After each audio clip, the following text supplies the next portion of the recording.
Authors Over 50, Writing in Life's Sweetest Third. Authors Over 50's weekly podcast celebrates writers and their journeys to publication. Writing after 50 is a whole story on its own, so let's skip to life's sweetest third and talk with authors about their journey from pen to publish. Welcome. I'm Julia Daly, your host, and I invite you to listen to interviews with writers who've achieved their goal of publishing a book just later in life. We've seen award lists for under 30 or under 40, but I've yet to see lists for those who've achieved a significant milestone of their own, launching a new career and publishing their first book after the age of 50.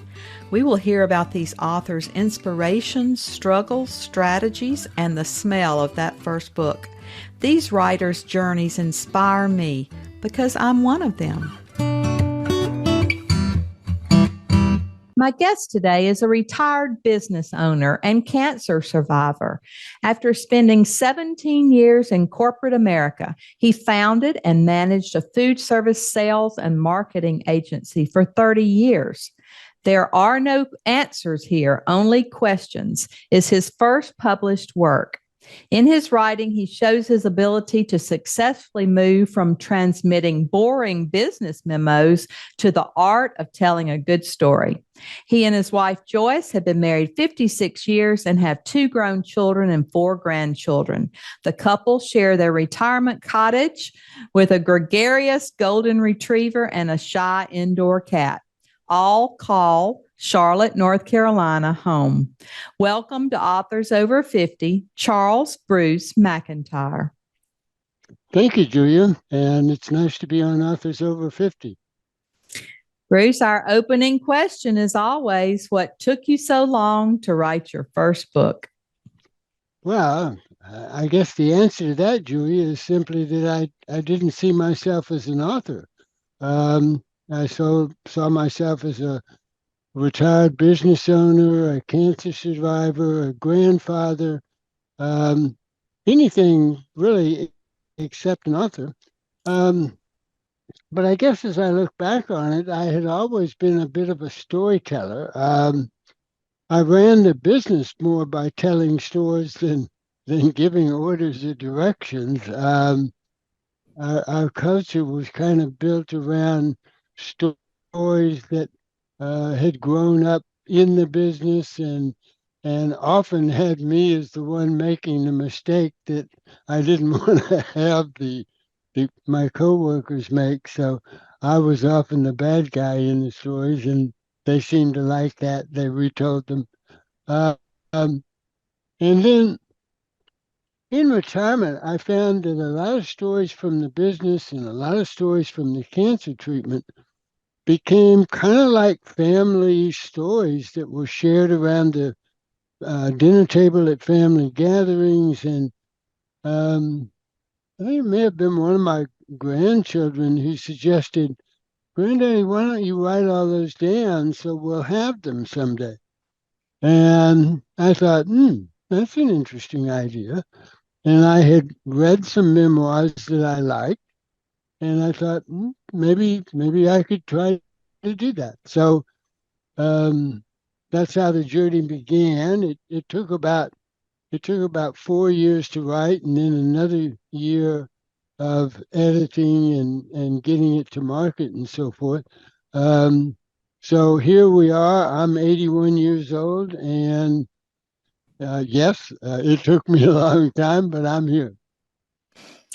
Well, I love the title. There are no answers here, only questions. I think that could be said for a lot of situations. And I love that you wrote your memoir to be a legacy for your children and grandchildren. I think all of us, even if you don't publish a book, should at least have a journal and write all the family stories down. I think that's so important for the next generation. Well, I couldn't agree more. I think that oral history is wonderful, but pen to paper is always better. And I find even in the oral history in our family, some of the dates get twisted around, some of the facts get twisted around, and that's not intentional. That just happens.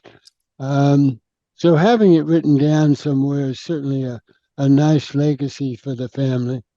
I also felt that this story had some things to say to other people in retirement who may have sold a business, and then also things to say to people who had survived cancer.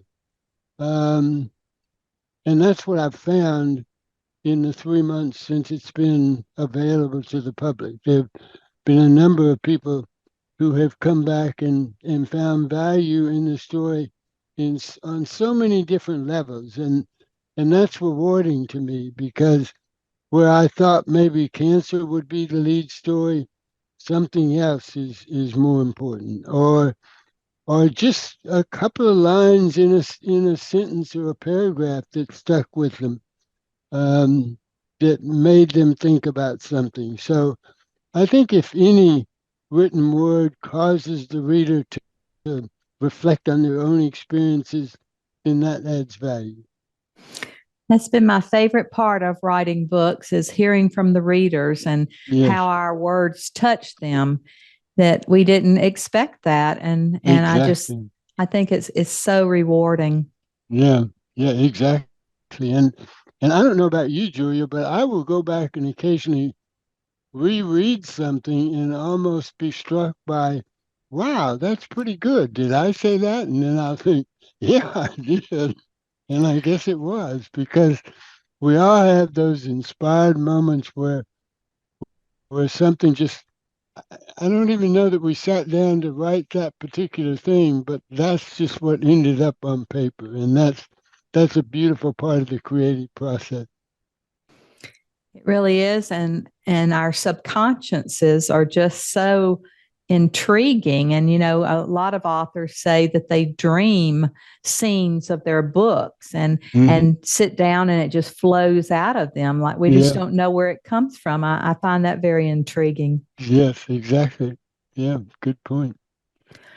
Well, once you actually wrote and got everything down on paper, how did you proceed? Did you search for an agent, decide to choose a hybrid, a small press, or did you self publish? Well, the answer to that is that this book is self-published, and there's some reasons for that. But let me back up and give you maybe a fuller answer to your question. I think if you are a well-known author or if you are a household name um, that uh, that everybody in the country knows, then the five large publishing houses may be interested in looking at you.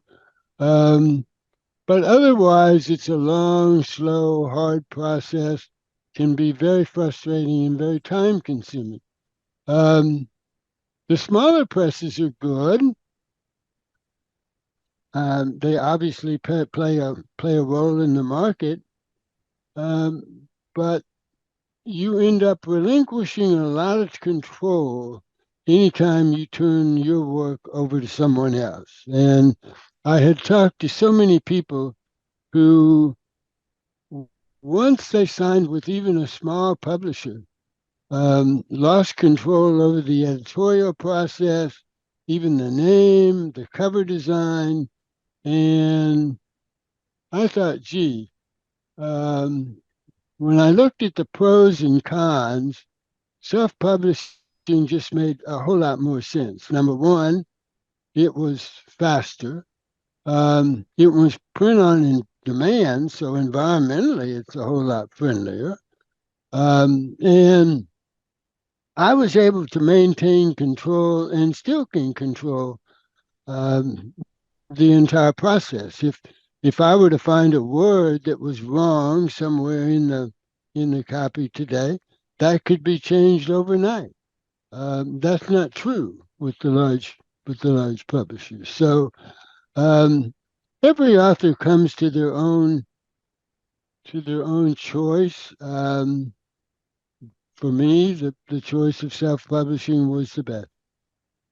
Now, I wouldn't recommend that unless you had someone who was knowledgeable in the area and knew how to guide some of the steps along the way. A friend of mine once told me anything's easy once you learn how, and I think that's true. Um, and if you find someone who's been through the experience, can guide you along the way, um, I, I think it's so much easier. Otherwise, you're kind of on your own out there, and you can spend 10 hours doing what an expert can do in 10 minutes. Did you have a coach for the process? Because learning self-publishing is quite a learning curve. Yes, it is. And um, I think having, you used the word coach, um, and my developmental editor, I would have to say, is probably the best coach I've ever had in any of the endeavors I've ever done. So she guided much of that process along with the editing process, and then the right copy editors, the right proofreaders, the right graphic design people. Um, I won't say she did those. I will say um, that her pats on the back were more prevalent than her nudges in the other direction. So she had a good balance of of, of coaching. Um, but she was extremely helpful. Her name is Betsy Thorpe. She spent over 20 years in New York City with the Big Five, so she knows the industry inside and out. And then after spending all that time in New York, decided to go out on her own and just take on a handful of clients and work individually and be able to take her time and do the right thing.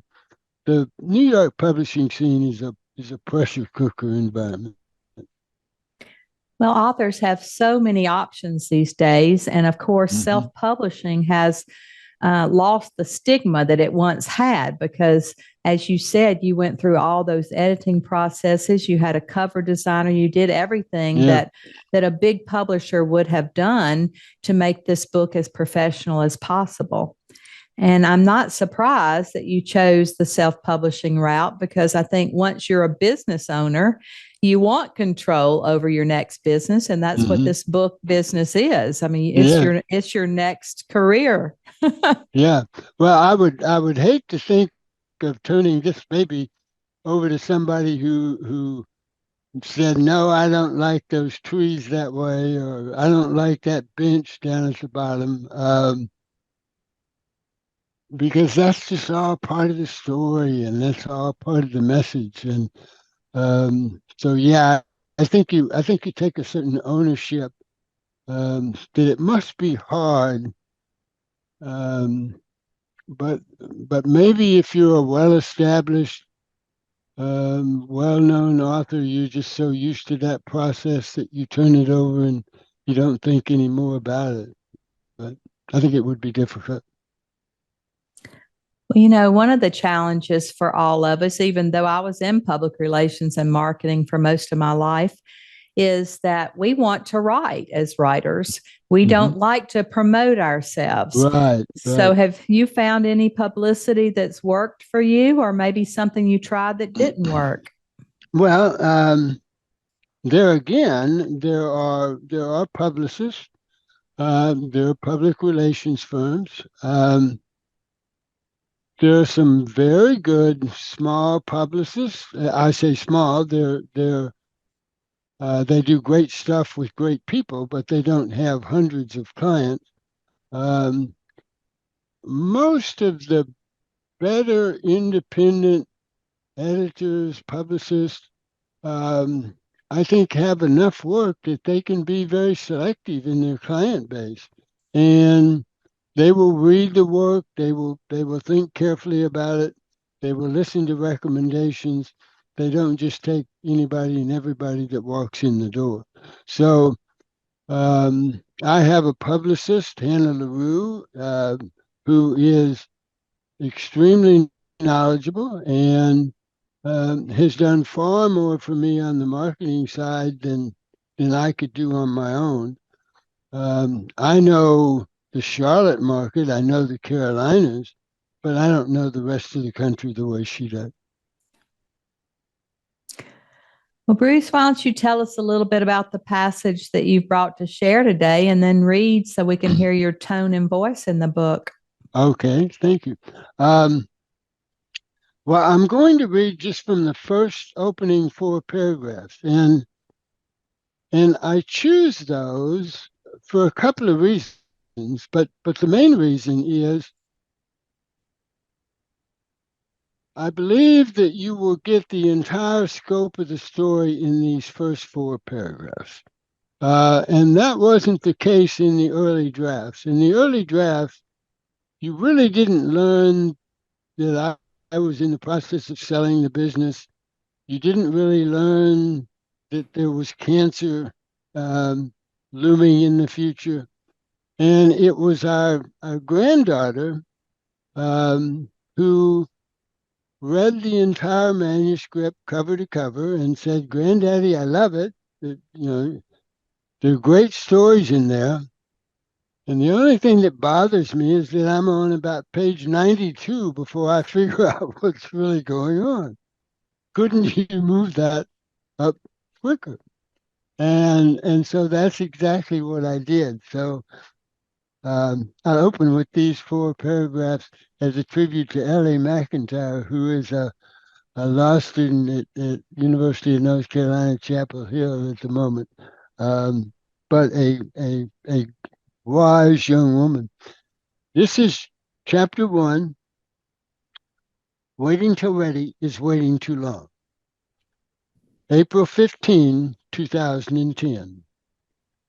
The sun had just begun to reach the top of the tall oaks along the 6th fairway when I stepped out the back door that Thursday. I paused, but only for a moment, to think about the life I had built and how happy I was with how things had turned out. There were times I was fearful, but not anymore. Today was going to be one of those defining moments people often dream about, but rarely see happen. It was the day talks would begin with the buyer of my company, a company that I had started with nothing and grown over the past 30 years to where it is today. Taking a deep breath of spring air, a second cup of coffee in my hand, I started across the terrace, surveying the rolling back lawn, savoring the peaceful setting we had chosen to live out the rest of our lives. We bought the house a half a dozen years back, and the work we had done on the landscaping was already paying off. The grass had filled in after the grading, and the azaleas were now coming into bloom. I pruned the Nandina in February, hoping to have more berries this season. Walking down the steps to the freshly cut lawn, I headed toward the shop and garage. I had been breathing deeper, recently preparing, perhaps, for the day I would blow out all 69 candles with a single breath when the family gathered for my birthday. For the umpteenth time that morning, I ran my left hand over the side of my neck. I had discovered the lump about the size of a AA battery Tuesday evening. It was probably just a clogged saliva gland, like the oral surgeon said on Wednesday when he prescribed the antibiotic. I'd taken the first only yesterday and one this morning, so there were still 8 in the vial. He said it could take several days for my immune system to calm down, so all I could do was keep taking the pills and wait. Be patient, Joyce had said, but being patient was something I had never done well. You put us right into the scene. That was great. Great advice from that granddaughter to move that to the first page. Yeah, thank you. Was there anything that you edited out of the book that you didn't include? Each draft ended up with more in it, Julia, than remained. So there's probably um, two more books lying on the floor somewhere. Um, but they were things that just didn't advance the story, and I was as I would reread them, or as the editor would look at them. Um, the question would be, what did that add, or how did that advance the story, or is that really necessary, or is there an easier way to say this? So, yeah, there are an awful lot of things that were cut and rearranged. Now, there's nothing in the book that isn't factual, of course, because it's a memoir, and none of the names have been changed. Um, there are, if the date appears, this opened on April 15th, 2010. That is the actual day that took place because my diary shows that that was the day I flew to Baltimore to start talks with the fellow who ended up buying the business. And my notes also show that it was 2 days before that I had discovered the lump on the side of my throat. So all of the dates line up, all of the names line up. A few of the scenes have been rearranged just to fit the narrative. Um, but in every case, as we move around, there's always a date to let the reader know where we are. But but nothing that I took out that I wouldn't call it ashamed of, but that was bad. It just didn't need to be there. Well, sometimes memoirs cause a little uneasiness in families. There are a lot of family secrets that come out in memoir.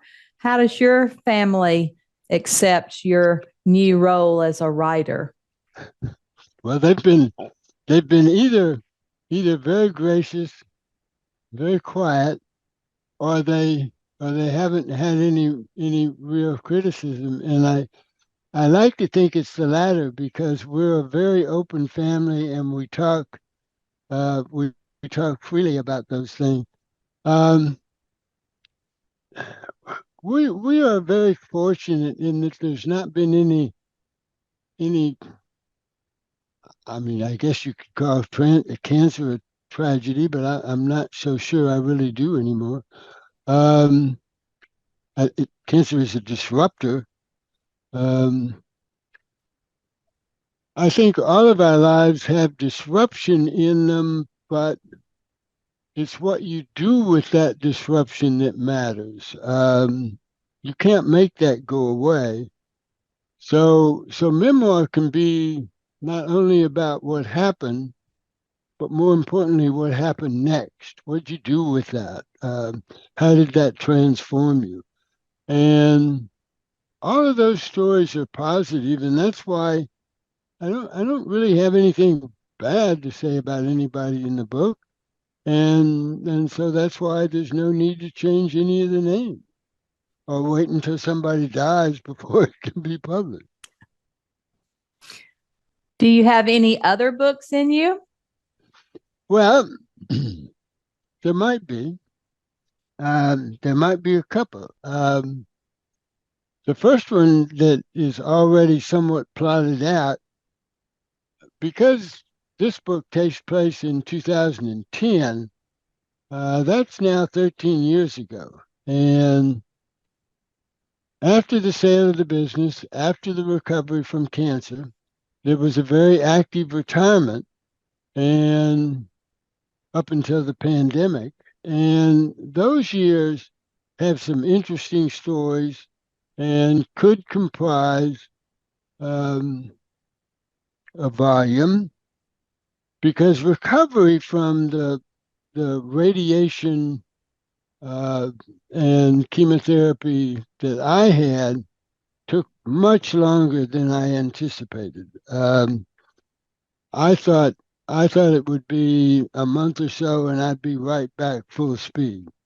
It was a couple of years before everything was back to normal. So, and then even after that, it took a while to build up stamina and strength and so forth. So there's another whole section there. And then during the pandemic and um, at our age, we decided that a retirement community would be a good choice for us. So we found a very nice one here in Charlotte that it has separate cottages that you have all of the facilities of the retirement community, but essentially your own individual home. And so that's where we are.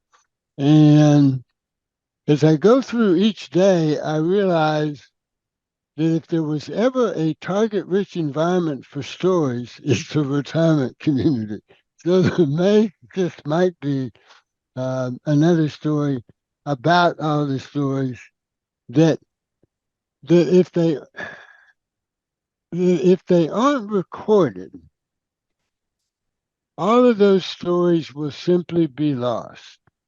And that's really a tragedy because drive by any retirement facility, nursing home, call it what you will, there are thousands and thousands of stories in there that are all great stories that need to be shared. They have value.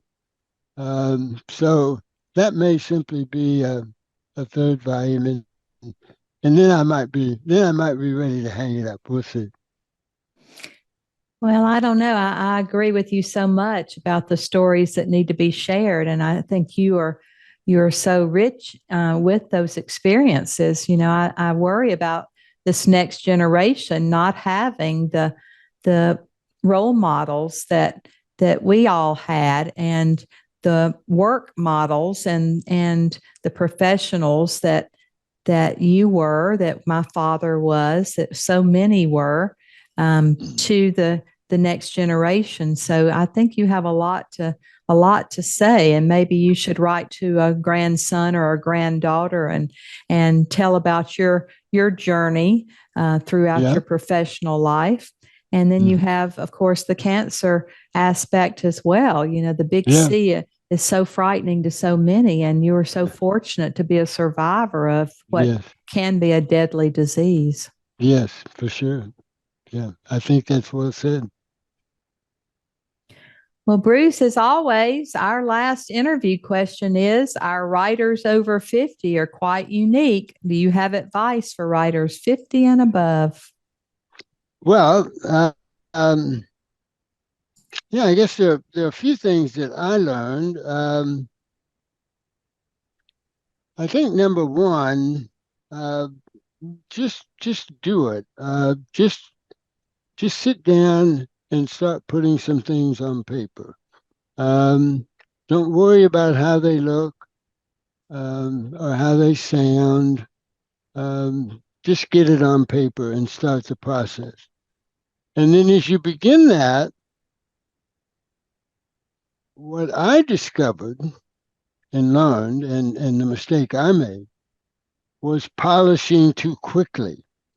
I would write a chapter and go back and polish that. And then I would write a chapter and go back and polish that. Well, you're polishing something that may not even be in the finished product. So why are you polishing it?